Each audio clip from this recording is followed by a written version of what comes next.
في دراستنا في معهد الدعوة والدراسات الإسلامية أن نجيد النطق، وأن نجيد التشكيل، وأن نجيد أحكام التجويد، وأن نجيد الفهم والتدبر، وأن نجيد الحفظ، ثم بعد ذلك ندخل على مدارس التفسير زي عمنا الدكتور عايش والزملاء من أساتذة التفسير في مدارس التفسير المختلفة في دراستنا.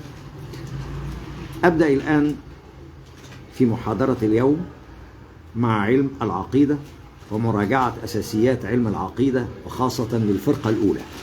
أولا، في الفرقة الأولى قلنا بأن علم العقيدة هو علم المكونات الأساسية التي بها يدخل الإنسان إلى الإسلام، ويبتنى عليها أعمال الإسلام، ويترتب عليها آثار هذه الأعمال في سلوكيات المسلم في أسرته وفي مجتمعه وفي العالم كله، ثم يترتب عليها السعادة وحسم المشكلات والاستقرار والطمأنينة للفرد والأسرة والمجتمع، كما يترتب عليها أيضا على انعدام العقيدة الشقاء والتعاسة والأمراض الخلقية والسلوكية التي تدمر الفرد وتدمر الأسرة وتدمر المجتمع، كما يترتب على وجود العقيدة الآثار في الآخرة، إما فريق في الجنة أو فريق في السعير.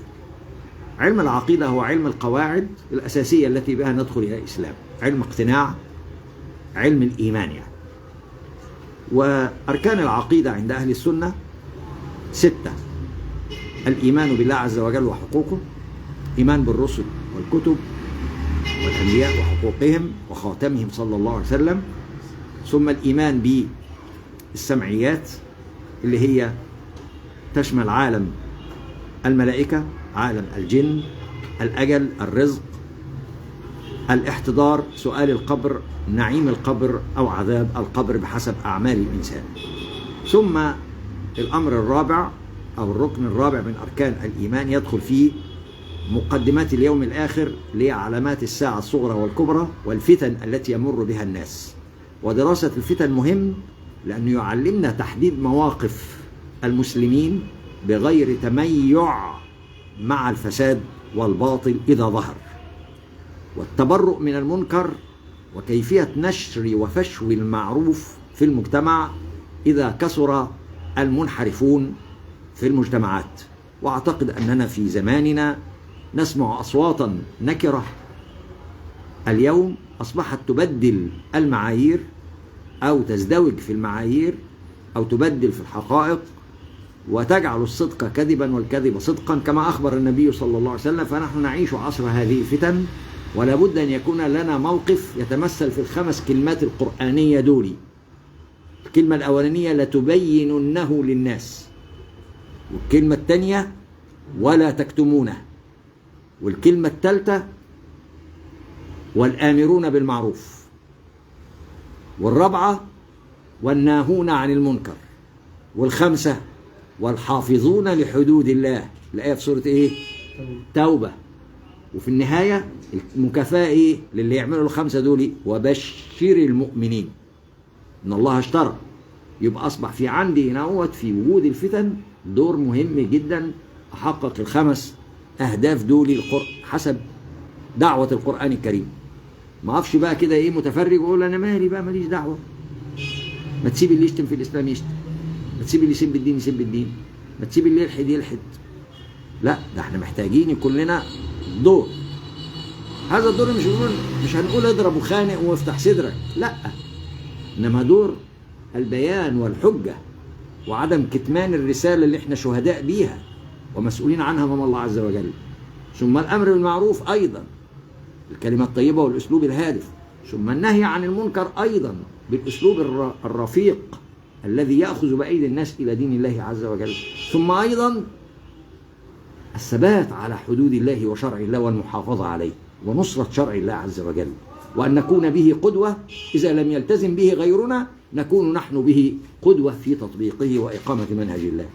عرفت الخطة دي المطلوبة مننا ال5 دول، اللي بعض الناس يقول لك يا عم سيبوا الباطل يموت بالسكوت عنه. ده هو مش هيسكت، ده هيرعرع وهينتشر ويوصل لبنتك وابنك ومراتك قرايبك ويوقعهم كمان في الالحاد، وانت عمال تقول ايه؟ دعوا الباطل يموت بالسكوت عنه. لا، ده انت كده بتنشره وتنصره، كده بتميت الاسلام نفسه، وكده تسقط الاجيال وانت واقف بتتفرج وتقول ماليش دعوه. ولا بد ان يصل الى بيتك ويصل اليك اذا ما سكت. اذا علامات الساعه الصغرى والكبرى او الفتن عموما دراستها تعلم المسلم دراسه كيفيه اداره الازمات، كيفيه مواجهه الشدائد، كيفيه التعامل مع الفتن بولاء وبراء لله سبحانه وتعالى. طيب، يجي رقم 5 في علم العقيده.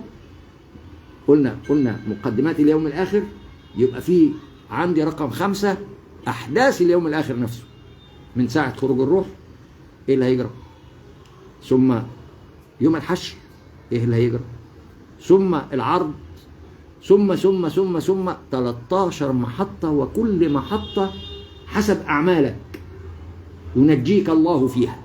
اذا دراسه الاعمال المنجيه في محطات الاخره جزء من علم العقيده، لانه هيدفعني الى الاعمال التي تنجي من اهوال يوم القيامه. يبقى ده الركن رقم كام؟ رقم 5. الركن رقم 6 في علم العقيده وهو الايمان بالقضاء والقدر، ان الله سبحانه وتعالى كلفنا وخيرنا وسيسالنا عن اختياراتنا، والانسان يبدا اختياره من امتى؟ من حاجتين.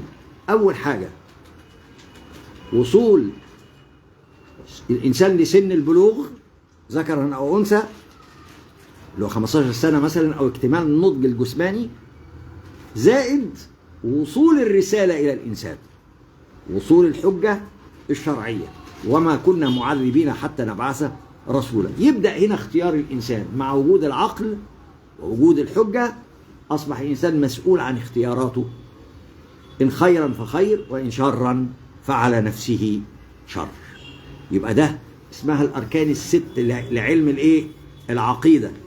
هذه الاركان الست لعلم العقيده كما تبين لنا في دراستنا للعلوم الاسلاميه المقرره، ان هذه اساسيات علم في كتب العقيده اللي بتدرس، علم التوحيد، او اساسيات علم العقيده في حديث الرسول عليه الصلاه والسلام اللي قال فيه عن الإيمان، فقال أن تؤمن بالله وملائكته وكتبه ورسله واليوم الآخر والقدر خيره وشره حلوه ومره، وأن تؤمن بالساعة.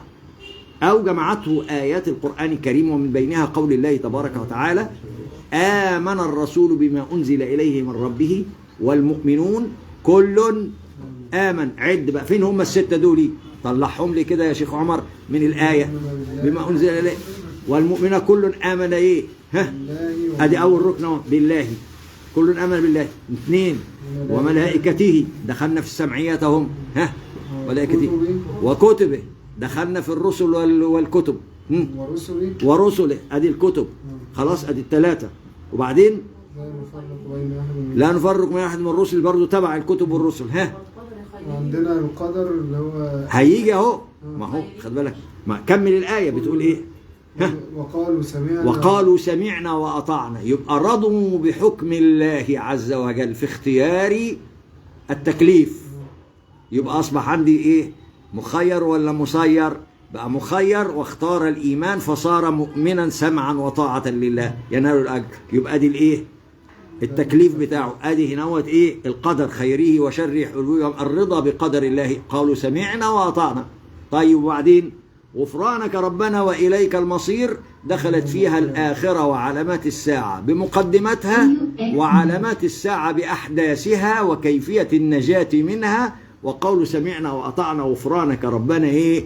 وإليك المصير. لا يكلف الله نفسا إلا وسعها، لها ما كسبت وعليها ما اكتسبت. ربنا لا تؤاخذنا إن نسينا وأخطأنا. ربنا ولا تحمل علينا إصرا كما حملته على الذين من قبلنا. ربنا ولا تحملنا ما لا طاقة لنا به، واعف عنا واغفر لنا وارحمنا أنت مولانا فانصرنا على القوم الكافرين. إذا الأركان الستة للإيمان اللي في حديث جبريل، والأركان الستة اللي في علم التوحيد بالتقسيم الثاني، موجودة هنا في الآية ولا مش موجودة؟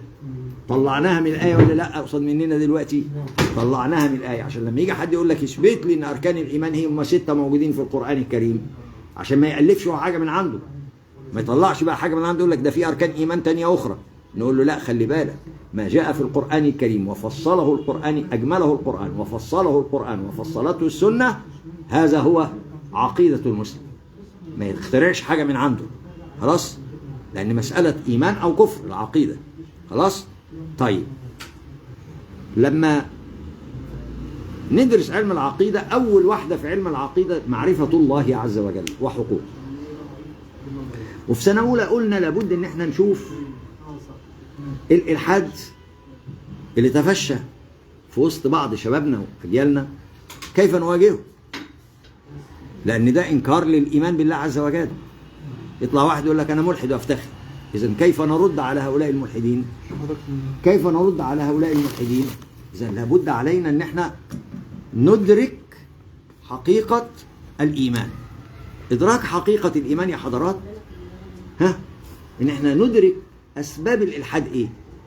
يبقى أنا عشان أعرف ربنا محتاج 5 وسائل. الوسيلة الأولى إن أنا أعرف أسباب الإلحاد وأقفلها وأرد عليها، وفي نفس الوقت أرد على هذه الأفكار، أفكار الإلحاد ده بالعلم الحديث وبالأدلة القرآنية التي تقطع ألسنة الملحدين الذين يشككون الناس في دين الله عز وجل. لخصنا إحنا في المحاضرات اللي فاتت لو تفتكروا، علشان يبقى عندنا ردود علمية لشبابنا اللي بيضحكوا عليهم النهاردة باسم فلاسفة. الفيلسوف الفلاني قال أيام أسست وأفتخر. طب جبت الكلام ده منين؟ سمع واحد خواجة خلاص يقلد ويمشي زيه.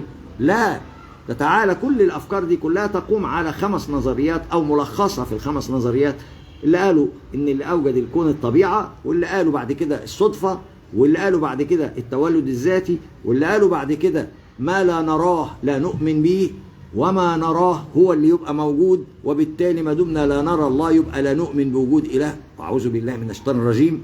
أخذ بالك؟ والنظرية اللي بعد كده جابوا نظرية داروين وحملوها وقالوا بأن الإنسان أصله كان قرد وتطور من كائن قبل منه وهيتطور للي بعد منه وهكذا، لكن مفيش خالق، مفيش خلائقية، وبالتالي ينكروا قضية الخلق والإيجاد.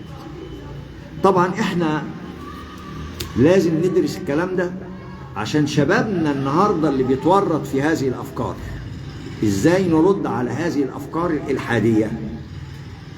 وده اللي علماء المسلمين برضو القدامى اللي اسمهم السلف برضو رضي الله تعالى عنهم أخذوا بهذه الحقائق العلمية الكونية في العلوم التي رأوها بأعينهم أو جربوها في حياتهم. على الرغم من العلوم كل يوم بتتطور وتتسع وتزداد، مع وجود هذه العلوم في بساطتها وبدايتها عند علماء المسلمين من سلف الأمة، ومع ذلك استطاعوا أن يستدلوا بآيات القرآن الكريم على الحقائق العلمية الكونية التي تدل على الإيمان بالله عز وجل. زي إيه؟ ذكرت في المحاضرات اللي فاتت الإمام ابن كثير المفسر الجليل الذي فسر القرآن العظيم، هو والإمام ابن القيم رضي الله عنه وعن سائر علماء المسلمين. وقف عند قول الله تعالى يا أيها الناس، أول خطاب للناس كافة في سورة البقرة، يا أيها الناس اعبدوا ربكم. من هو ربكم؟ الذي خلقكم.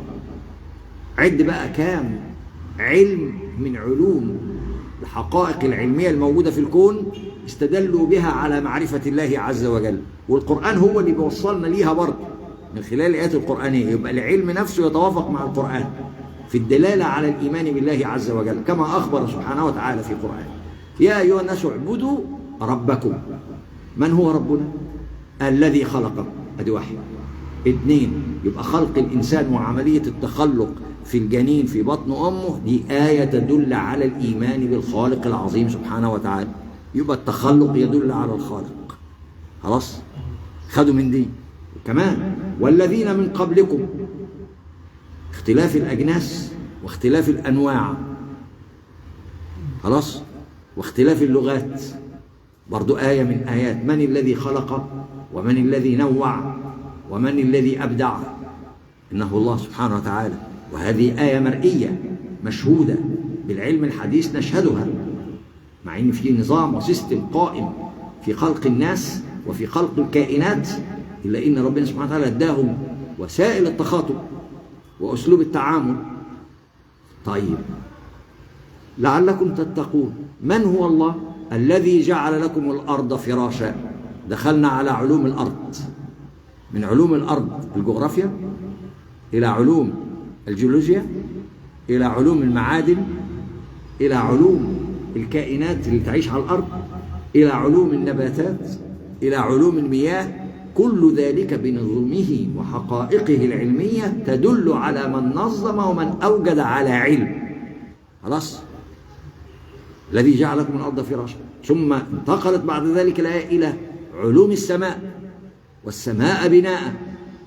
يبقى انتقلت كمان الآيات من علوم الذرة التي تدل على من يدير الذرة بإلكتروناتها وبروتوناتها، إلى علوم المجرات، من يديرها ويدير فلكها وسرعاتها ويسير الكون كله دون ارتطام بنظام مبدع. إنه الله الخالق سبحانه وتعالى. والسماء بناء. وكمان وأنزل من السماء ماء.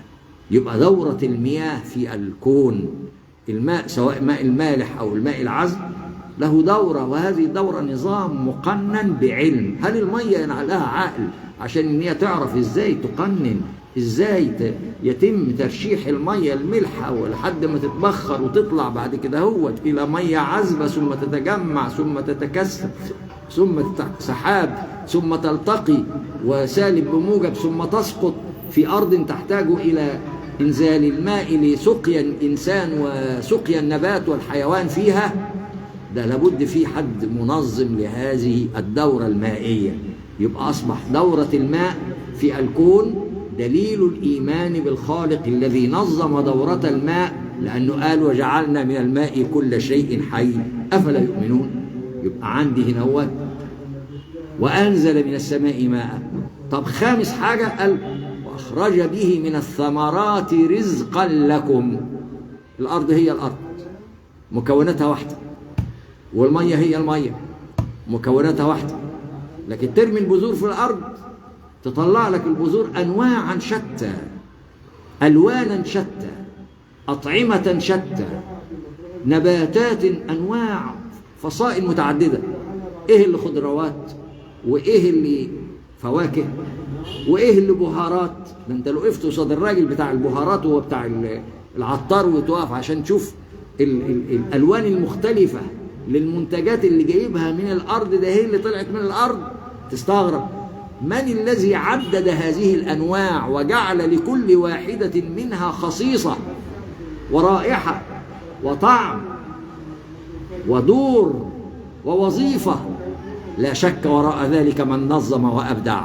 شوف الخمس أدلة دولي اللي خدوهم علماءنا من فهم الآيات الكريمة بعلوم الكون الموجودة، تدل على من نظم وأبدع بعلم وحكمة وإرادة وتوازن لكي يقوم الكون كله مسخرا للإنسان لإعماره بمنهج الله عز وجل. طبعا ردينا على فكرة نظرية الطبيعة بإيه؟ بثلاث حقائق. حقيقة التخلق، إن في تخلق في الجنين في بطن أمه كلنا بنشوفه. تخلق للكتكوت في قلب البيضة بنشوف الكلام ده ويطلع لنا كائن سميع بسيط. الله، دي كلها دلائل على وجود من يدير عملية التخلق. يبقى دلائل الإيمان بالله عز وجل. طيب رقم واحد، ردينا على نظرية الطبيعة بإيه؟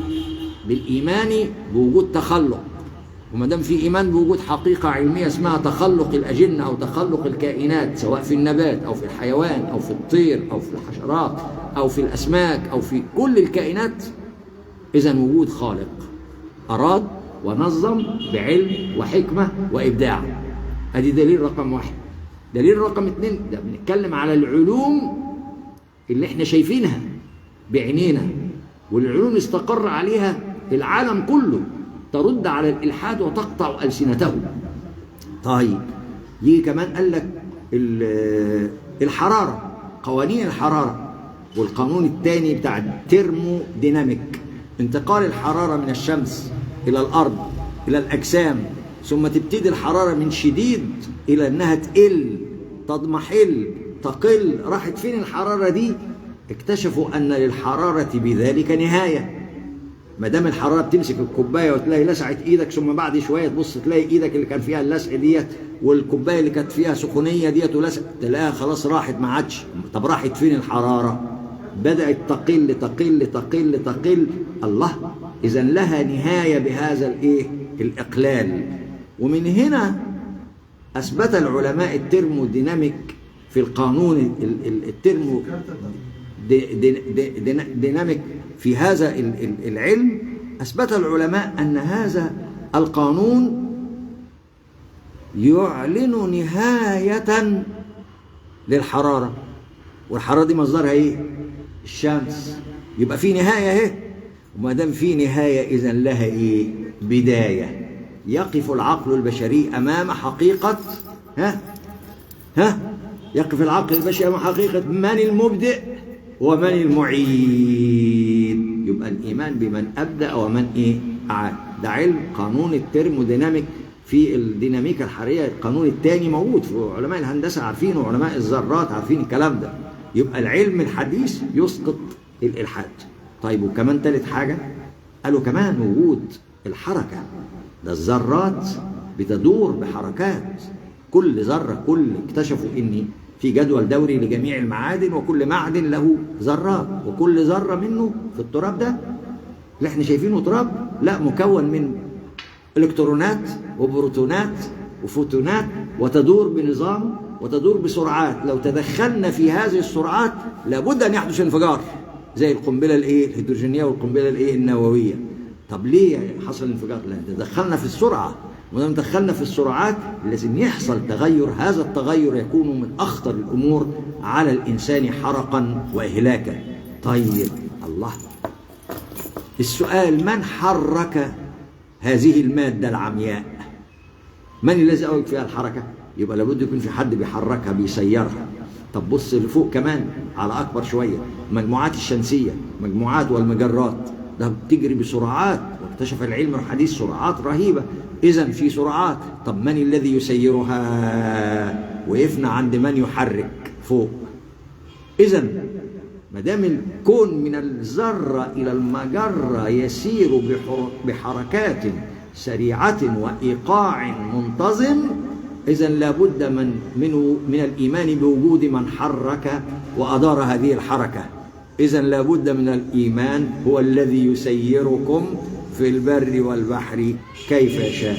إذن في حركة، زي ما قال: يولج الليل في النهار ويولج النهار في الليل، لا الشمس ينبغي لها أن تدرك القمر ولا الليل سابق النهار وكل في فلك يسبحون. حقائق العلم نفسها المشهودة المأرية علميا عند الملاحدة، عند علماء الغرب اللي لا يؤمنوا بالدين، تشهد بوجود هذه الحقائق. إذن العلم نفسه يدعو إلى الإيه؟ إلى الإيمان بالله عز وجل.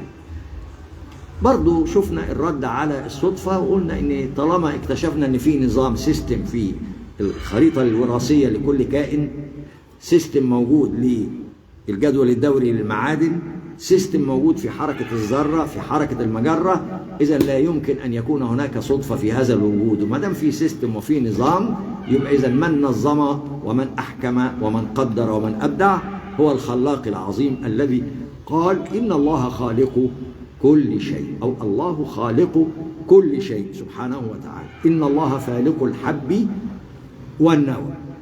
التولد الذاتي ترد عليها بلويس باستير لما اكتشف في الميكروسكوب ان كل كائن له دورة حياة. دورة الحياة دي من بيضة الى فراشة، والفراشة الى شرنقة، والشرنقة تتحول بعد ذلك الى فراشة، والفراشة تطلع بعد كده هوت الى ايه؟ الى بيض، والبيض بعد كده مطلع ايه؟ حشرة، وتدور الدورة وهكذا.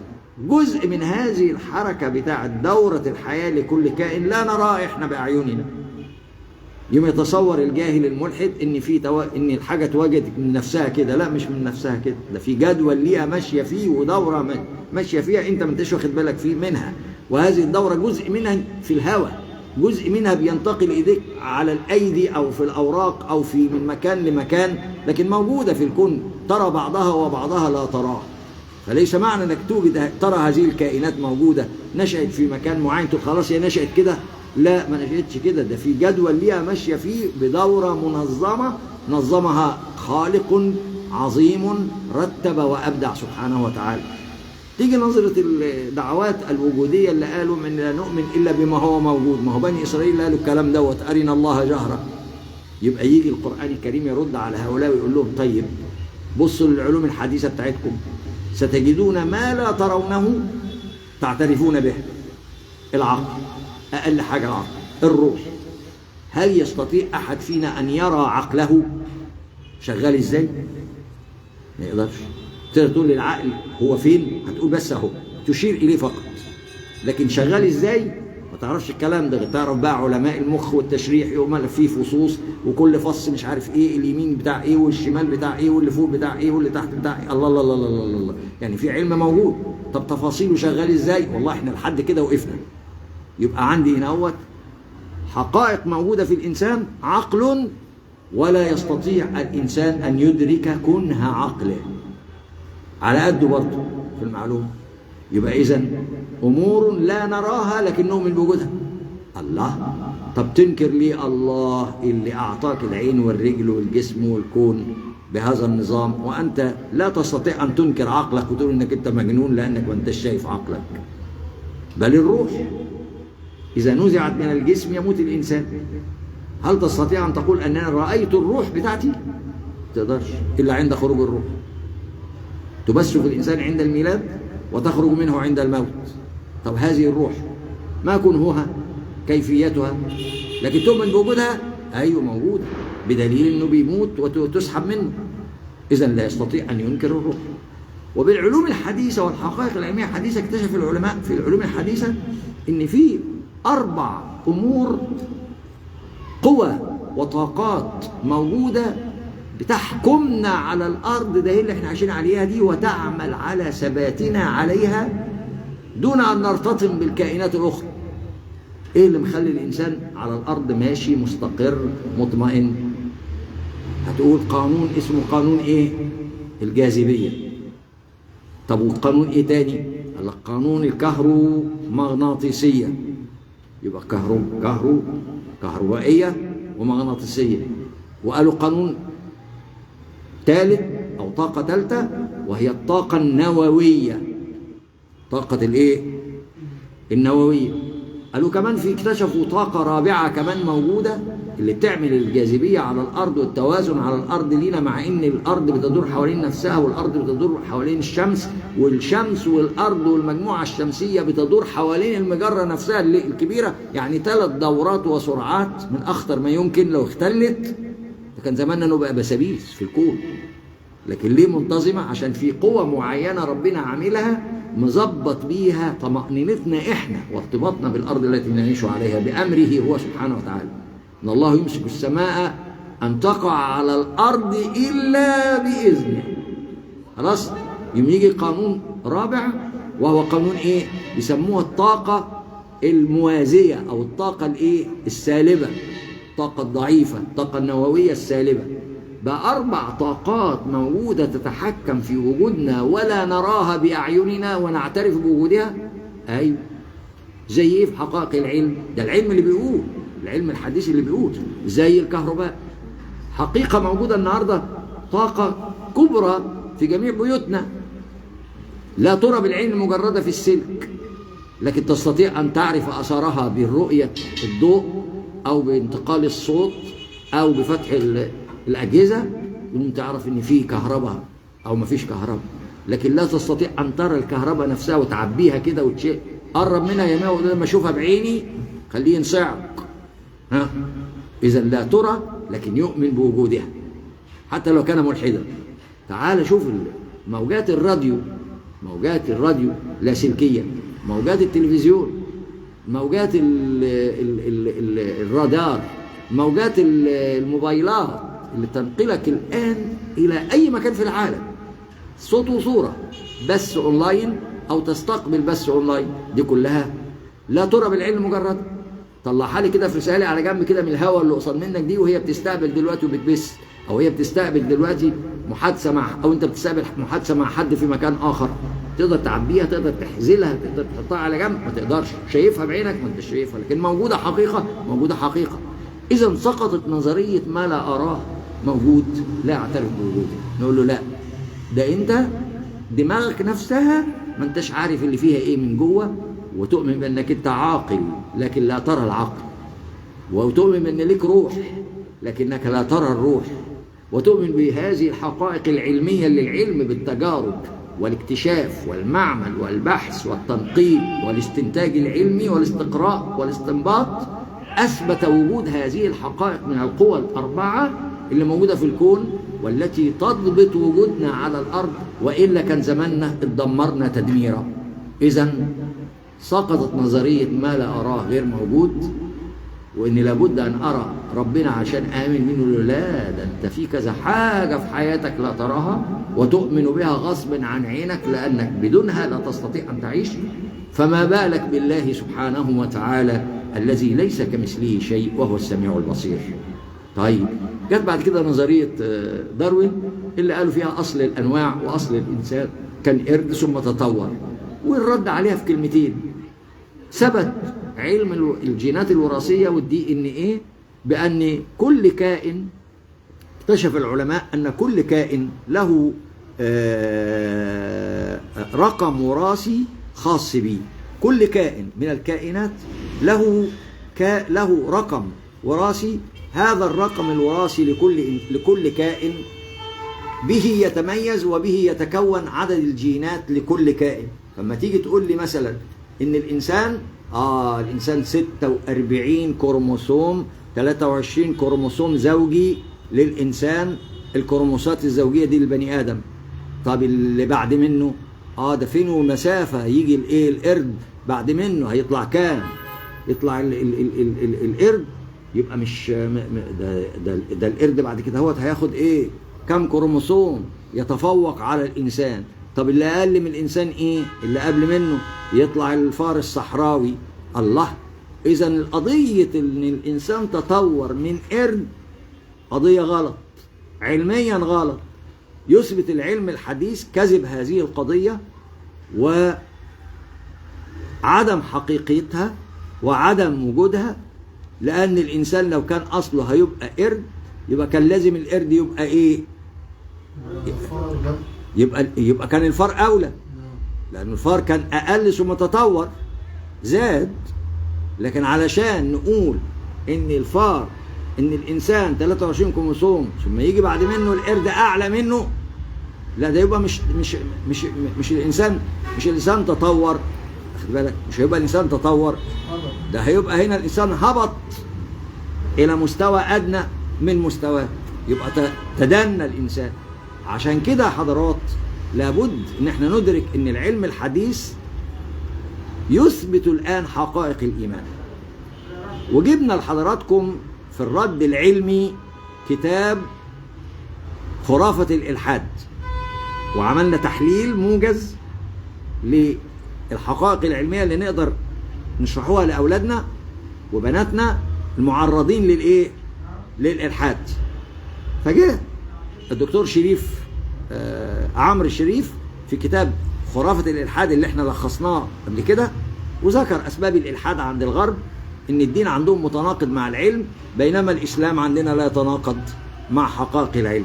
ده دين أول أمر في الإسلام: اقرأ باسم ربك، يرفع الله الذين آمنوا منكم والذين أوتوا العلم درجات، يتفكرون في خلق السماوات والأرض ربنا ما خلقت هذا باطلا سبحانه فقنا عذاب النار. طيب، جه العلم الحديث فأصبح العلم يتطابق مع آيات القرآن الكريم. الغرب كان بيعتبر التفكير العلمي كفر وهرطقة بسبب الأديان الأخرى المخالفة للمنطق العلمي. لذلك بقت فتنة عند الغرب الدعوة إلى الإلحاد والكفر بالأديان التي تتناقض مع حقائق العلم. لكن ما عندناش الكلام ده في الإسلام. إذا ما فيش مبرر للإلحاد عند المسلمين. ده لو درسوا الحقائق العلمية سيجدوا القرآن الكريم يدعو إليها. طيب دي بداية. طب والتانية، الحاجة التانية، الراجل درس من علماء الغرب من كانوا ملحدين ثم رأوا حقائق العلم الحديث وآمنوا بسبب الحقائق العلمية اللي اكتشفوها، رجعوا تاني للإيمان. فضرب نموذجين من الأجانب ونموذجين من العرب، جاب 4 أمثلة. المثل الأول من الأجانب ذكر الدكتور عمرو شريف في كتابه خرافة الإلحاد. أول واحد أنتوني فلاور، اللي هو أكبر فيلسوف بريطاني، قعد 50 سنة زعيم الإلحاد في العالم. ألف كتاب اسمه There is no God، ثم بعد كده رجع ألف الكتاب وقال There is a God. طب إيه اللي خلاه يرجع إلى الإيمان بالله بعد ما كان زعيم الإلحاد؟ راجل بيحترم العلم. فقال إحنا كنا الأول مش عارفين علم، بعد كده دلوقتي درسنا علم، والعلم الحديث قصاد مني حاجتين 2 لا يمكن إن أنا أقول إلا إن في إله خالق. طب إيه هم يا عم اللي رجعوك عن 50 سنة إلحاد؟ ده زعيم الإلحاد وفيلسوف الإلحاد في العالم. الأول حاجة المخ البشري. اكتشف علماء الأعصاب وعلماء التشريح وعلماء المخ إن هناك فصوص موجودة في المخ، في الدماغ دي فيها فصوص جوه. طب والفصوص دي فيها فص للسمع، فص للبصر، فص للذاكرة، فص للحواس والشم، فص للتذوق. الله. وقالوا اكتشفنا ان في ميموري من هذه الفصوص، تسجيل لكل ما مر به الانسان، صوت وصورة من صغره لحد وفاته. طيب مش دي حتة لحمة ودم في الدماغ جوه كلها فصوص زي بعض؟ طب ايه اللي خلى الفصوص دي كلها تختلف في الوظائف؟ ما دام فيها فصوص ميموري تجمع صوت وصورة وفيديو، اللي احنا النهارده عايزين جهاز آلي وحاسب آلي وروبوت او ميموري على موبايل كبير علشان يقدر يستوعب مسافة طويلة دي كام جيجا يلا، ده الكلام ده كله محتاج علم ومحتاج تنظيم ومحتاج حسابات ومحتاج حكمة ومحتاج إرادة ومحتاج تدبير. الكلام ده كله ازاي اتعلمت الفصوص دي تشكيل وتكوين وتجميع هذه المواد من صوت وصورة وأحاسيس من ميلاد الإنسان لحد وفاته؟ هل لأن هذه الفصوص عليمة؟ لا. هل لأن هذه الفصوص حكيمة؟ لا. هل لأن هذه الفصوص لها إرادة؟ لا طبعا. لأن لو كانت عليمة أو حكيمة أو لها إرادة أو تنظم وتضبط، كانت كل الفصوص كلها اللي موجودة في الدماغ كلها تبقى ممري، كلها تبقى تقوم بالمهمة، مهمة كله يبقى اسطمبة. لكن يكون ان دي لها خصوصية وتقوم بمهمة، ودي لها خصوصية وتقوم بمهمة، ودي لها خصوصية وتقوم بمهمة، ودي لها خصوصية وتقوم بمهمة الممري، إذا مش ممكن أبدا تكون الفصوص دي هي اللي عملت، ده لابد يكون في إرادة عليا هي التي صممت ونظمت ووزعت وخصصت وأحكمت عن علم واسع أعلى بكل مكوناتنا. أشهد أن هذا العقل لابد أن يكون وراءه العليم الأعلى والحكيم الأعلى والقدير الأعلى والمريد الأحكم والأعلى، وكذلك الذي نظم وأبدع فيما نظم وخصص كل شيء ليقوم بدوره بتناسق وتناغم مع كافة الأعضاء دون تعارض، فكان ذلك دليل إيمانه. وقال كمان إن هذا الإله لازم يكون الأعلى علما والأعلى حكمة والأعلى إرادة والأعلى قدرة والأعلى في كل شيء. وكمان قال إن كمان لا يرى بالعين المجردة ولا يمكن أن يتخيله عقل بشري، كأنه قال قول الله تعالى ليس كمثله شيء وهو السميع البصير. ومات الرجل أنتوني فلاور على هذا الإيمان بالله عز وجل بعد الإلحاد. أظن ده أكبر دليل على الرد على الملاحدة بتوع النهاردة، ولازم ندرس الشخصية دي، وموجود الكلام ده صوت وصورة على اليوتيوب. طب والشخصية التانية الشخصية الثانية جاب شخصية العالم لارينج الأمريكي الذي كان ملحدا راخا.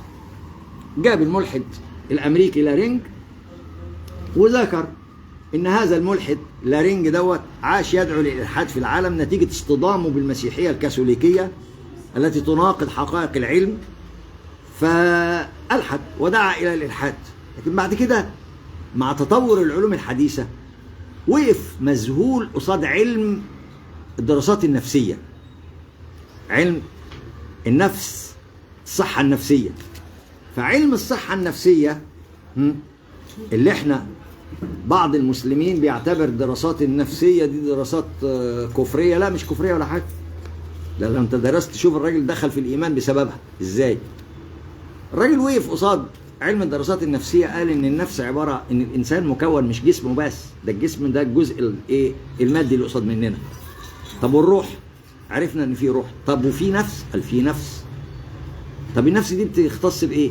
دوافع، انفعالات، قلب يتعلق، قلب يبغض، مؤثرات تؤثر في الانسان يحب ويكره. فهذه المؤثرات النفسية في الانسان لا يمكن ان ترى بالعين المجردة. حد يقدر يشوف هذه الامور النفسية الدافع في تصرف الانسان اللي يخليه مثلا يروح جري عشان يدور على فلوس؟ لا طبعا، هو يشوفه هو بيجمع ويطرح ويحسب علشان عايز فلوس. لكن ايه الدافع اللي خلاه يروح يجيب فلوس؟ ده مسألة قلبية ومسألة نفسية. هل ترى بالعين مجردة؟ لا. دي موجودة معانا؟ موجودة. وهكذا كل الدوافع. طب والانفعالات؟ ده كان قاعد عادي قصاد منك جثة لك فوجئنا لا زعل. طب زعل ليه؟ في حاجة أغضبته.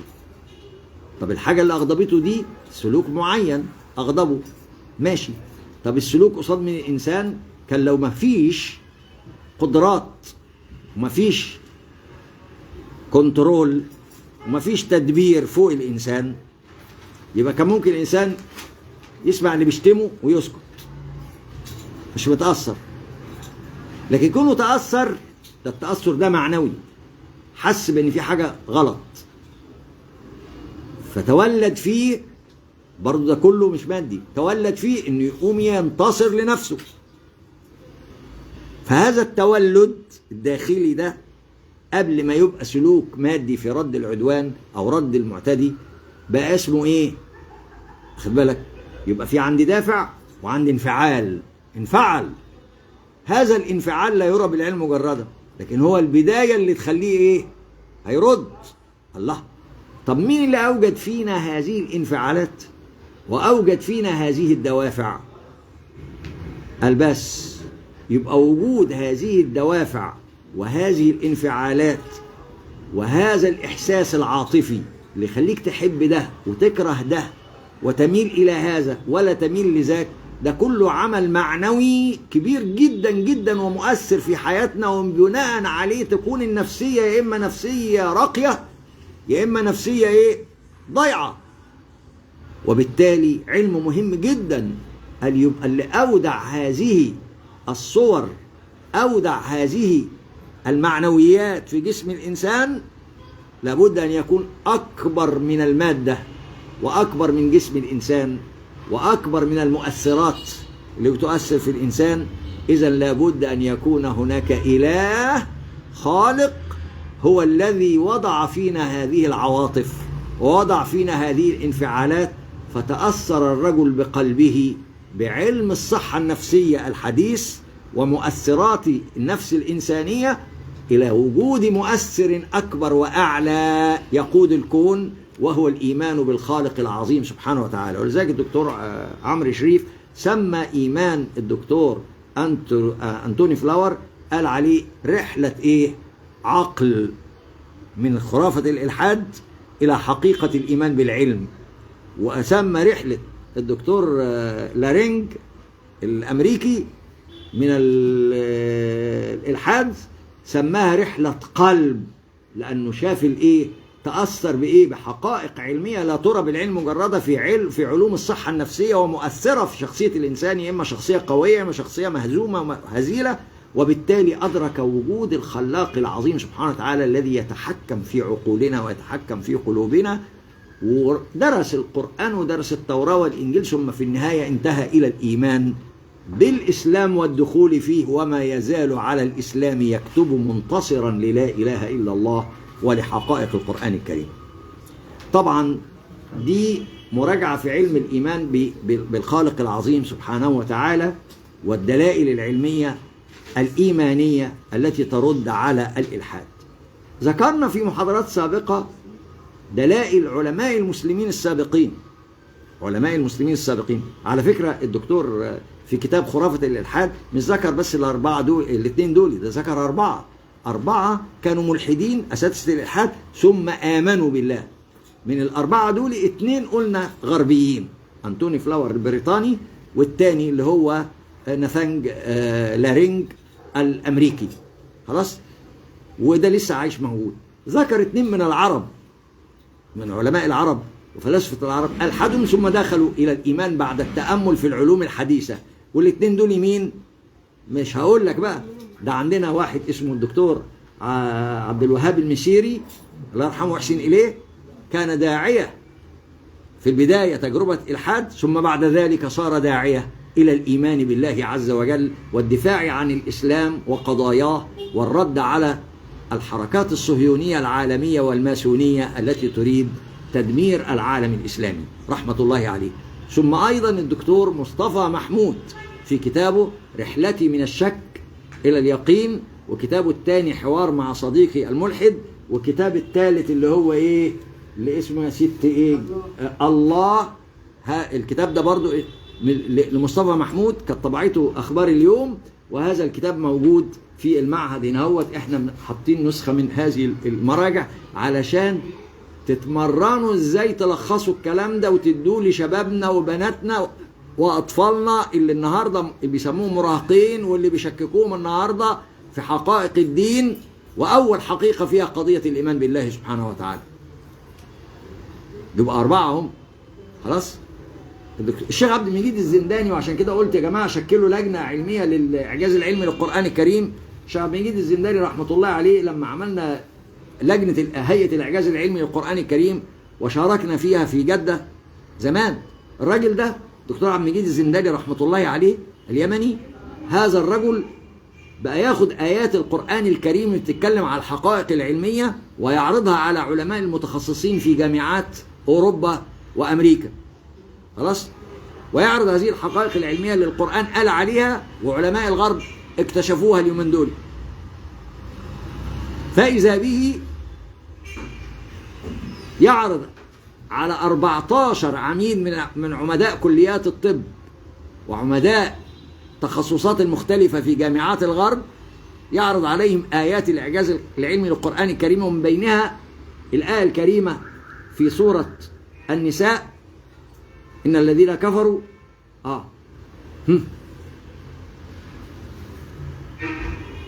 في سورة النساء ربنا عز وجل قال إيه؟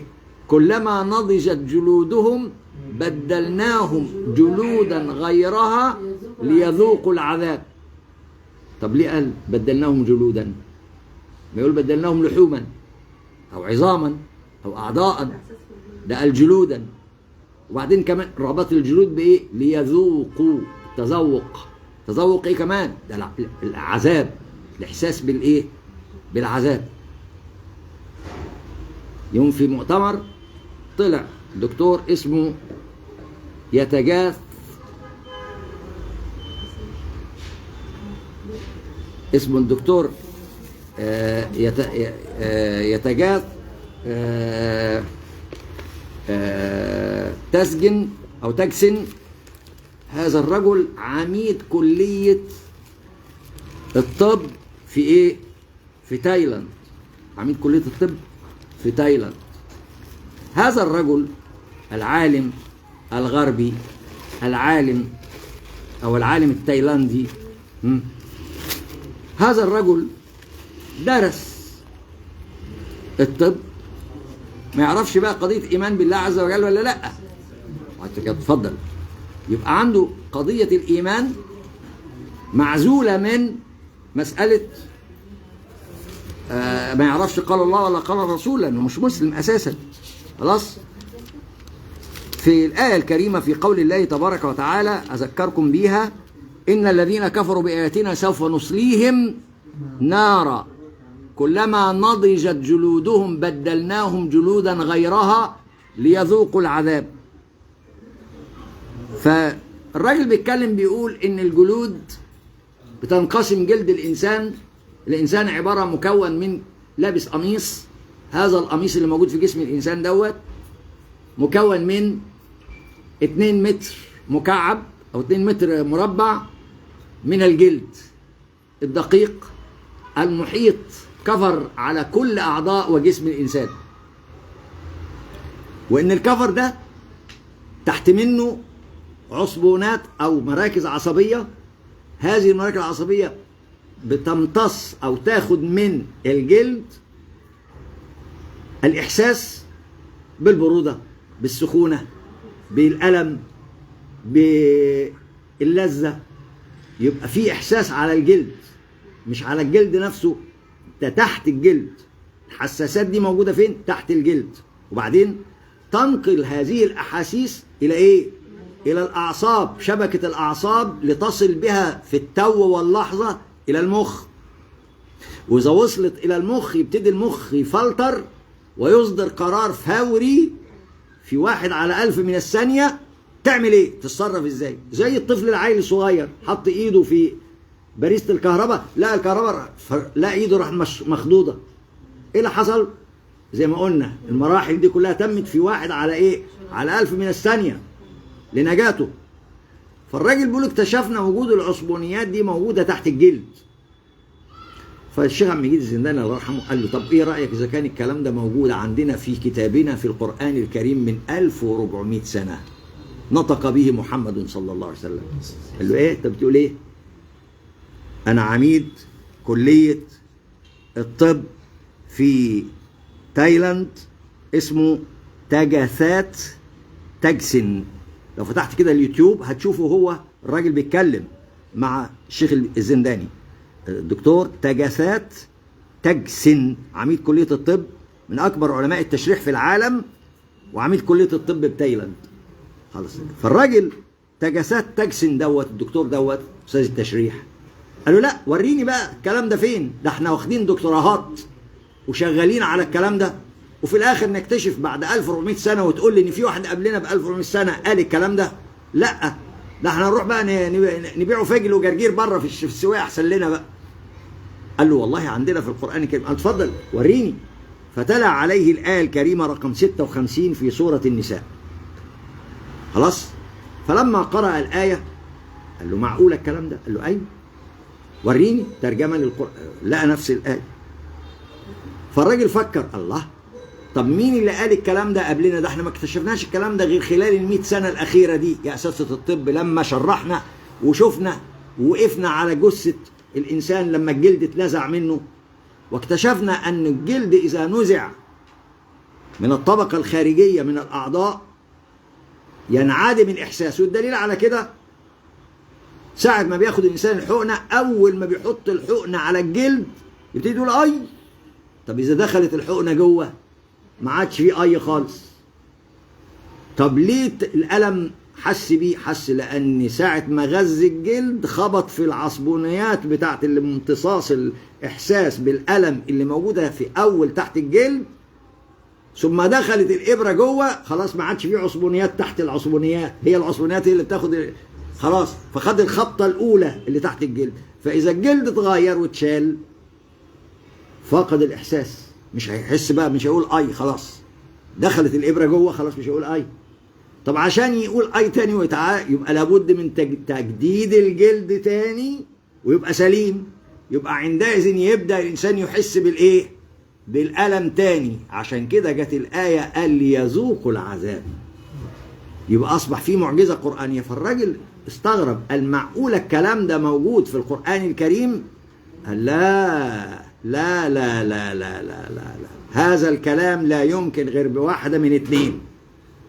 ده الدكتور زي ما قلت لك، وطلعها من على طلعه من على اليوتيوب، تجسات تجسن. الراجل الكلام ده ما ينفعش غير واحدة من اتنين، اللي احنا اكتشفنا العلم دوت غير بقالناش 100 سنة. يبقى لما تقول لي ان القرآن بيقول ان الاحاسيس تحت الجلد علشان يتذوق الانسان الاحساس باللذة او الالم، يبقى ده الكلام ده محدش يعرفه غير 100 سنة من خلال علماء الطب. تقول لي من موجود الكلام ده في القرآن من 1400 سنة، يبقى ما ينفعش عقلي ده يصدق الكلام ده غير بواحدة من اتنين. إما أن يكون محمد عنده العلم بتاعنا بتاع الطب دوت، وكان عنده كلية طب وعامل تشريح وشاف الأعضاء وشاف خصائص الجلد، وهذا لم يحدث، لأن محمد لم يكن طبيبا ولم يكن عنده كلية طب في عصره، ولا توجد الإمكانيات التي تتوافر لذلك. يبقى لا يمكن أن يكون ذلك القرآن إلا من الخالق الذي خلق الإنسان ويعلم أحواله في المرض والصحة. ثم قال بعد ذلك: لذلك أشهد. لذلك إيه؟ أشهد. هتشهد إيه يا عم؟ لذلك الآن الأوان أن أشهد أن لا إله إلا الله وأن محمدا رسول الله. ورتقاها بهذه الكيفية متقطعة كده، لأن لغته طبعا مش عربية. ودخل في الإسلام داعيا للإسلام من بوابة الإعجاز العلمي للقرآن الكريم. ده الدكتور تجسات تجسن، عميد كلية الطب بتايلاند. طيب بس لا ده في 14 عالم من أساتذة العلماء وعمداء الطب في العالم آمنوا بسبب آيات الإعجاز العلمي للقرآن الكريم. إذن الملحد المغفل اللي يقول لك لا ده أنا العلم هو اللي بيدعوني الحد، العلم هو أنا مؤمن بالعلم والفيزياء والطبيعة، لكن العلم ملوش دخل بالدين، والدين الغوه خلاص، ده الدين ده مات وراح عليه. قل له لا، ده المغفل غبي. إذا كان علماء الغرب نفسهم دعاة الإلحاد آمنوا، وضربنا مثالين بمين؟ في كتاب خرافة الإلحاد: رجل رحلة عقله بعد إلحاد 50 سنة، فيلسوف أنتوني فلاور البريطاني. ورجل قادته رحلة قلبه عاطفته إلى الإيمان بعلم الصحة النفسية وما في الإنسان من عواطف وميول وأحاسيس حقيقية موجودة ومؤثرة في شخصية كل إنسان منا. توجد في علم اسمه علم الصحة النفسية، من العلوم المهمة جدا في تكوين الشخصية وقوة الإنسان أو ضعفه. وإن هذا الأمر لا يمكن أن يرى بالعلم مجردا، لكن هذه العواطف والانفعالات والاندفاعات موجودة كعلم نؤمن بوجودها. إذا لا يمكن غير إن احنا نؤمن بوجود الخالق العظيم. ومن هنا كان الدكتور زي ما ذكرنا لارينج الأمريكي الكاثوليكي، والذي دخل في قضية الإيمان بعد الإلحاد طول عمره، ثم قضية الإيمان بالإسلام نفسه لإعجاز القرآن الكريم، مع 14 واحد ذكرهم ناقشهم الشيخ الزنداني. ويا ريت تنزلوا الحوارات ديت بتاعت أو البرامج دي بإسلام هؤلاء ال 14 عالم اللي موجودين في حلقات سنريهم آياتنا في الآفاق، موجودة يوتيوب، وإسلامهم، وبيقولوا لا إله إلا الله قصاد منهم بلسانهم علني قصاد العالم. ده كله نتيجة إيه؟ نتيجة حقائق العلم. عايز أختم في الجزئية دي إن الإلحاد لا يمكن أن يقوم على حقيقة علمية، إنما الإلحاد يقوم على أساس خرافة يتبناها عقل مريض بالأنانية، عقل مريض بالاستكبار، عقل مصطدم مع الدين، عقل يكره أن يكون مؤمنا، عنده مشكلة، وهذه المشكلة أثرت فيه وخلته عنيد وخلته مستكبر وخلته مقاوح وعاوز يتجاهل الحقائق العلمية. طب هل هناك عالم أو علماء متخصصين أو علماء في كيمياء أو طبيعة أو طب أو هندسة أو في كافة العلوم المختلفة قال إن العلم بتاعه يقول للإلحاد، هذا كذب وافتراء. لا يوجد في أي علم من العلوم ما يؤكد الإلحاد، بل العلوم كلها تدعو إلى الإيمان. في كتاب اسمه العلم يدعو إلى الإيمان، كريسي موريسون رئيس معهد البحوث الفلكية في أمريكا. الراجل جمع دلائل العلوم الحديثة، قال تقول إن في نظام، تقول إن في منظم، تقول إن في حكمة يبقى في حكيم، تقول إن في علم يبقى في عليم، تقول إن في إرادة فوق التصرفات والكائنات يبقى في فعال لما يريد. وينتهي بالعلم إلى قضية الإيمان بالله عز وجل. وكتاب تاني برضو اسمه الله يتجلى في عصر العلم، حوالي 17 عالم من علماء الجامعات الأمريكية اجتمعوا وجمعوا اللي في النبات واللي في الحشرات واللي في الخلية الحية واللي في علم في القلب واللي في الرئتين واللي في الأذن واللي في الحواس واللي في العظام واللي في الفلك واللي في الذرة واللي في المجرة، وكل واحد فيهم قال إن في نظام يا جماعة في الكون، يبقى في منظم، في حكمة موجودة في الكون، يبقى في حكيم، في علوم ورا كل حاجة معمولة بنطلع لها علم، نطلع لها علم. وعلم ايه؟ علم واسع، عمالين نعمل فيه رسائل دكتوراهات ونكتشف كل يوم جديد في الذرة والمجرة والجسم الإنسان والحشرات والنبات والحيوان. هذه العلوم كلها تدل أنه من وراء تكوين هذه الأشياء عليم أعلى يدير الكون. ومن هنا نجد أن العلم لا يمكن أن يصطدم مع قضية الإيمان بالله عز وجل، بل بالعكس يؤكدها. ومن هنا نقول بأن الإلحاد خرافة لا تعتمد على حقيقة علمية، وإنما يعتمد على هوى طائش وعقل مريض ونفس مستكبرة جاحدة لا تريد أن ترى الحقيقة التي يكتشفها العلم الحديث والتي تقود إلى الإيمان بالله تبارك وتعالى.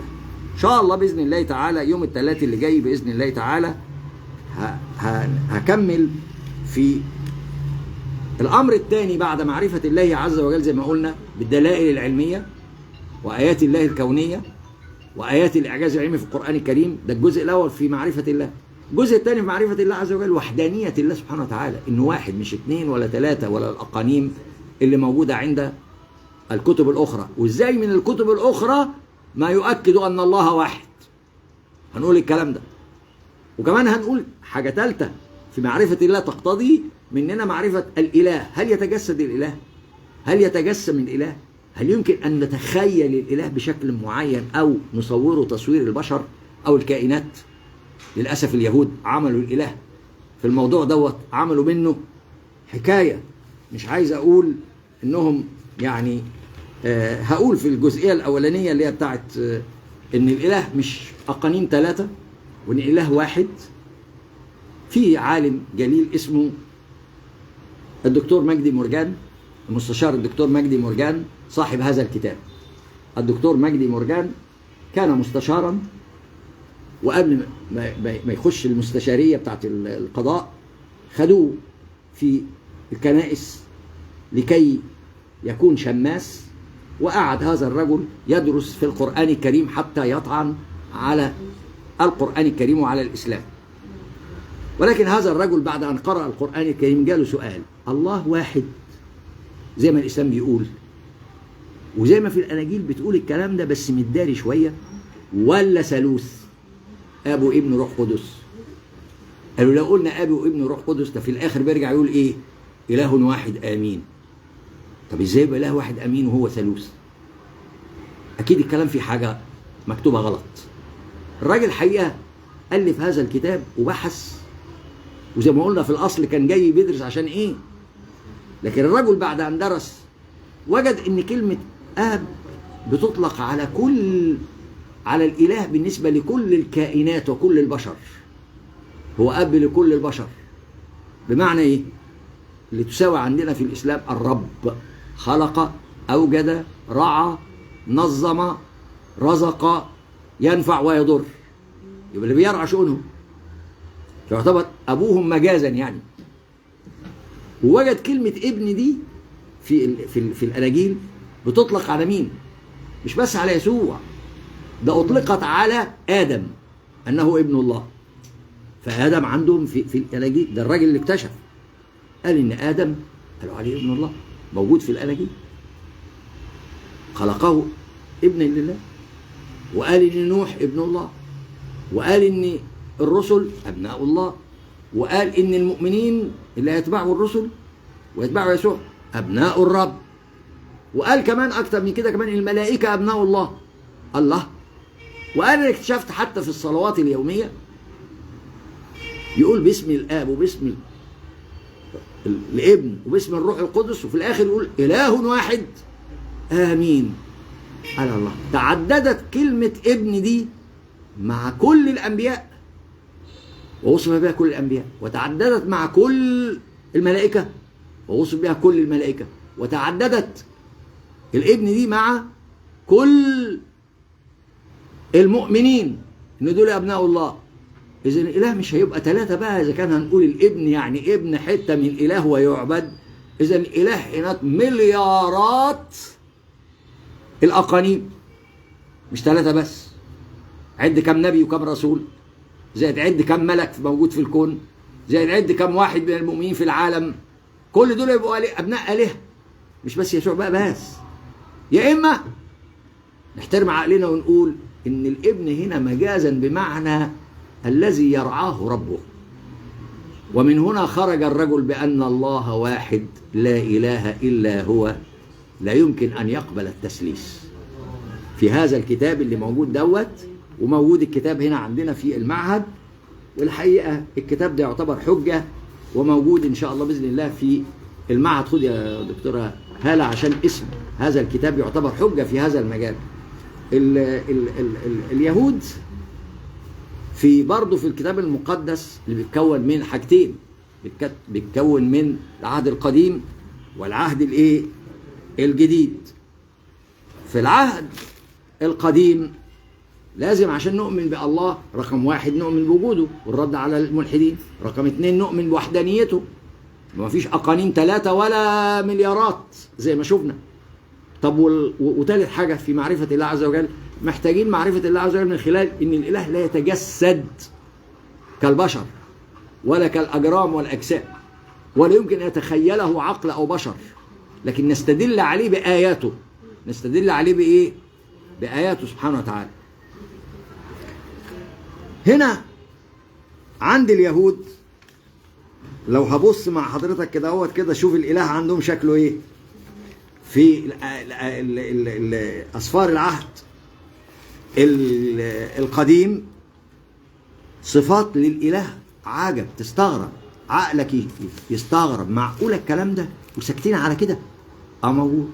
موجود في العهد القديم، والاثنين بيتبعوا مع بعض، والمسيحيين ما يقدروش يستغنوا العهد الجديد عن العهد القديم، لأن العهد الجديد هو تكملة للعهد القديم. فتعال شوف الإله شكله إيه عند أسفار العهد القديم. يظهر الإله على هيئة تنين ضخم. خبر اسود، الإله على شكل تنين، وده يبقى إله؟ هنعبد التنين؟ قال اهو فارتجت الأرض وارتعشت، أسس السماوات ارتعدت وارتجت لأنه غضب. وبعدين فصعد دخان من الله ونار من فمه أكلت جمر اشتعلت منه فطأطأ السماوات ونزل وضباب تحت رجلي، ركب على كرب وطار، ورؤي على أجنحة الريح، جعل الظلمة حوله مظلات مياها متجمعا وظلام الغمام من الشعاع قدامه، اشتعلت جمر نار، أرعد الرب من السماوات العلى، أعطى صوته الرسل سهاما فشتتتهم، برقا فأزعجهم، فظهرت أعماق البحر وانكشفت أسس المسكونة من زجر الرب من نسمة ريح الله. صموئيل الثاني. الإله كتنين ضخم عمل كل الهيصة اللي انت سمعتوها دي. هل الإله يمكن أن يوصف بذلك؟ حاشا لله سبحانه وتعالى. خد عندك. نعم. ده في سفر صموئيل الثاني موجود الكلام ده 22. سفر صموئيل الثاني 22 الإله كتنين ضخم. تعالى يوصف الإله بأنه مخلوق، أنه اتخلق. أما ولادة يسوع المسيح فكانت هكذا، ويقول على يسوع أنه المسيح وأنه الله ابن الله. في متى 1 استدلوا على أنه ابن الله يبقى خلق، واستدلوا أنه خلق يبقى إله. تعالى الإله وصفوه بميت، مات الإله، فصرخ يسوع أيضا بصوت عظيم وأسلم الروح. لا إله إلا الله، ويبقى إله وأسلم الروح، وده يبقى إله. أيوة في متى 27/50.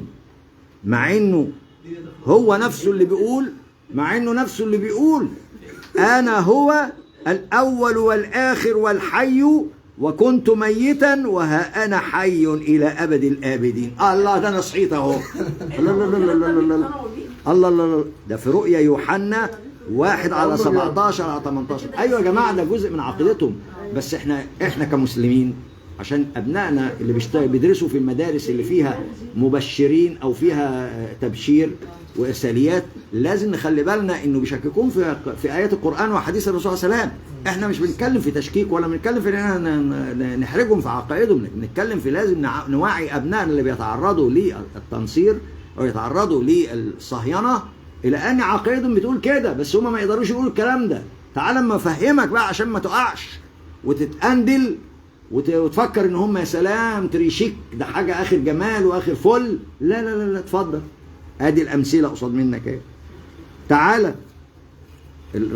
الرب يظهر على هيئه انسان، خد بالك، يبقى هنا هوت موجود الكلام ده على هيئه انسان. يظهر الاله طالما هيظهر بالشكل اللي انت سمعتوه بقى على هيئه انسان. تعالى شوف الرب مخرب اللي يتهم المسلمين بالتخريب. لا تعالى شوف الرب يقول وفي الغد لما خرجوا من بيت عنيا جاع فنظر شجرة للتين من بعيد. الإله جعان يا أولاد، عايز ياكل تين. والله العظيم ده نص يا جماعة، اسمعوا بس الآخر وخدوا النصوص دي عشان هذه النصوص حجة وحجة قوية. فنظر شجرة تين من بعيد عليها ورق وجاء لعله يجد فيها شيئا، فلما جاء إليها لم يجد شيئا إلا ورقا. الله طلع نقبه على شنق لأنه لم يكن وقت التين، مش وقت طرح التين. فقال يسوع لها تعالى بقى شوف هيعمل ايه ما كلش. فقال يسوع لها لا يأكل أحد منك ثمرا بعد إلى الأبد. الله يخرب بيتك، محدش عمرك ما تطلعي ولا تنتجي. الكلام ده فين يا عمي؟ جبت الكلام ده منين؟ مرقس 11:12-14. الله لا لا لا لا لا لا، ده الإله كده مخرب. بدل ما يقول أبارك هذه الشجرة تطرح ليا، ما دام جعان خليها تطرح لك. امال انا لما اجوع مين اللي هيطرحها لي؟ ايا كان بقى تين ولا غير تين، ما هو يمشي على التين هيمشي على غيره. الله تعالى الرب يفسد عن عمد. تعالى الرب عدو للبيئة، يخرب البيئة اللي النهارده بيقولوا ان احنا مخربين وان البيئة يا سلام وجمال البيئة تعالى عدو. وفي الصبح إذ كان راجعا إلى المدينة جاع فنظر شجرة تين على الطريق وجاء إليها فلم يجد فيها شيئا إلا ورقا فقط، فقال لها لا يكن منك ثمر بعد إلى الأبد. خليكي كده خازوق ناشف كده هوت، عمرك ما تطرحي أبدا ولا تخضري. ده في متى 21:18-19. الله الله الله الله الله. تعال شوف الأعجب والأغرب في هذه ما هو عشان ازاي متقبلين ده كده على لا اله الا الله. ما هو عشان تقولوا الحمد لله الذي هدانا للاسلام، والحمد لله الذي اكرمنا بهذا الدين العظيم. في نص كان بيقول يسوع بيقول على نفسه أنا كدودة حقيرة. نعم، يعني هو نفسه هوصل لكده وأشد. لما يجي مثلا في النصوص اللي بنسمع عنها التسامح، ومن ضربك لطمك على خدك الأيمن فحول له الآخر أيضا، لا تعالى شوفوا بيقول إيه. اضرب يسوع كل أرض الجبل والجنوب والسهل والسفوح وكل ملوكها اضرب، لم يبقى شارد، بل حرم كل نسمة كما أمر الرب إله بني إسرائيل. يعني موتهم ودمرهم. امال الدمار الشامل اللي بنشوفه في غزة واللي شفناه في واللي شفناه في الدول في العراق وغيرها جاي منين؟ الإبادة الجماعية دي اهي. وحرموا كل ما في المدينة من رجل وامرأة، ما تخليهمش لا راجل ولا ست، من طفل أو شيخ، حتى البقر والغنم والحمير بحد السيف، واحرقوا المدينة بالنار مع كل ما بها، إنما الفضة والذهب وآنية النحاس والحديد اجعلوها في خزانة بيت الرب. يعني خدوا كل حاجة واستولوا عليها. ده الإله كمان بيأمر بالسكر، بالخمرة. عشان كده طالع عندنا ناس طالعين اليومين دول لك مفيش خمرة في الإسلام، مفيش حرم للخمرة في الإسلام، عشان يطلع الإسلام يرجعوا للي بيقولوا عليها الديانة الإبراهيمية، عشان يميعوا الإسلام ويخليه يخش في نفس الإيه. فبيقول إيه في النصوص اللي موجودة في نشيد الإنشاد، يقول كلوا أيها الأصحاب اشربوا واسكروا فيها أيها الأحياء. الله ده اشرب واسكر يا جدع، الله اشرب وبربع يا جدع. في نشيد الإنشاد 5:1. ده لسه في بلاوي سودا جوه في سفر الإنسان ده، مش عايز أقولها. الرب سكير فاستيقظ الرب كنائم كإيه؟ كجبار معيط من الخمر. يعني قايم مسطول من الخمر. بيقول أمان يا لالي في سفر المزامير 78:65. بالك أنا مش عايز أكمل، لأن هلاقي آيات هتقول عندهم إن الرب كذاب ولص، ومن حقه إن يبقى يعمل نفسه فيه، والشيطان يطلع في يوم أصدق من الرب نفسه. عندهم الكلام ده في سفر التكوين. ثم يأتي أيضا الرب يأمر بالسرقة، وده موجود في سفر الخروج. الرب زعيم عصابة، بيقول اهو وقال فاسمع إذن كلام الرب، قد رأيت الرب جالسا على كرسيه وكل جند السماء وقوف لدي عن يمينه وعن يساره. فقال الرب من يغوي أخاه فيصعد ويسقط في راموت جلعاد. فقال هذا هكذا وقال ذلك هكذا. ثم خرج الروح ووقف أمام الرب وقال أنا وبعدين أنا أغويه، أنا اللي هشتغل في الغواية والضلالة دي. وسأله الرب تغويه بماذا؟ فقال أخرج وأكون روح كذب في أفواه جميع أنبيائه. خلي الأنبياء بتوعك يكذبوا. فقال إنك تغويه وتقتدر فاخرج وافعل هكذا. يعني روح اعمل نفسك فيه واغوي الأنبياء كمان بتوعي عشان يضللوا هؤلاء الناس. الإله لا يغفر لأنه غير رحيم. بيقول موتهم واقتلهم. الشيطان يقول الحق أكثر من الإله. ده عندهم في الآيات اللي موجودة. الرب يحلق رأسه وشعر رجليه بموس مستأجرة وينتف دقنه. ده في الوصف. أي والله موجود الكلام ده عندك في سفر إشعياء 7:20. الرب يحزن ويندم. يا خبر اسود. فحزن الرب أنه عمل الإنسان. لما لقى الإنسان جبار ومفتري فالإله زعل. يخرب بيتك انت طلعت كده. فحزن الرب أنه عمل الإنسان في الأرض وتأسف في قلبه. فقال الرب أمحو عن وجه الأرض الإنسان الذي خلقته. وخلوا الإنسان ده فين؟ الإنسان مع بهائم ودبابات وطيور السماء لأني حزنت أني عملتهم. أنا اللي غلطان اللي جبتهم. سفر التكوين 6 على 6-7 في سفر التكوين. الله، الرب كمان يتحول على هيئات الكائنات. أيوه، الرب يطلع في يوم من الأيام على هيئة حمامة، طار على هيئة حمامة، فجاء على هيئة حمامة كما ورد في سفر متى. الرب ظهر على هيئة خروف كما ورد في رؤيا يوحنا 17 على 14. هؤلاء سيحاربون الخروف والخروف يغلبهم لأنه رب الأرباب وملك الملوك. أي والله العظيم، رؤيا يوحنا 17. ده الرب يطلع شاه، يطلع معزة كمان، سيق إلى الذبح ومثل خروف صامت. ما الكلام ده ما بيقولوهوش، واخد بالك؟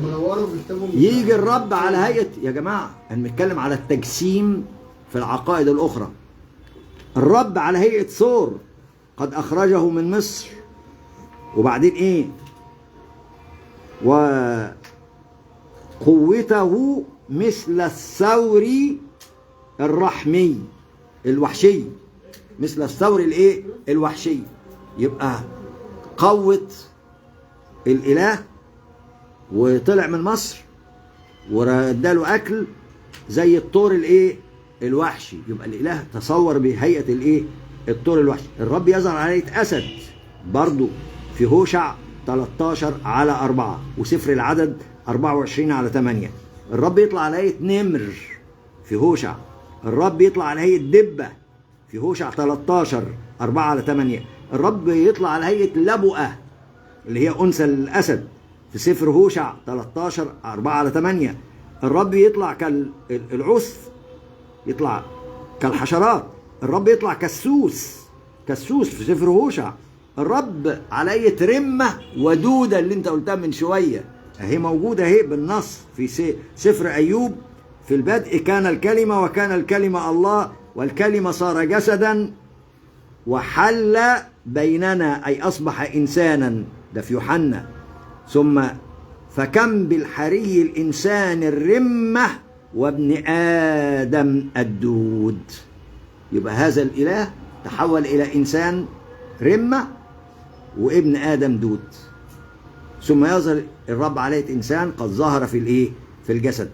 تيموثاس الأولى. دي كلها يعني مجموعات للأسف الشديد.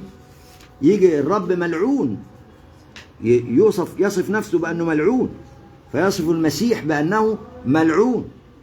الرب يفرض حراسات على الجنة خوفا من آدم، خايف من آدم لا يخشها غصب عنه. الله الله الله الله الله الله. يبقى إذا عندي يا جماعة هنا هوت الرب جاهل فيقول إن الأرض لها زوايا، إن الأرض إيه؟ لها زوايا. فقد جاءت النهاية على زوايا الأرض الأربعة، إن الأرض قايمة على زوايا إيه؟ 4. هل في العلم حاجة اسمها زوايا 4 على الأرض؟ مفيش الكلام ده. الرب لا يجيد الحساب، يغلط في الحساب في الجمع والطرح. هذه الحقائق يا حضرات. الرب يهان ويهزأ. القبض على الإله وتعليقه مع اللصوص ومحاسبته وصلبه. الرب يمثل بجثث الموتى. الرب يلعن.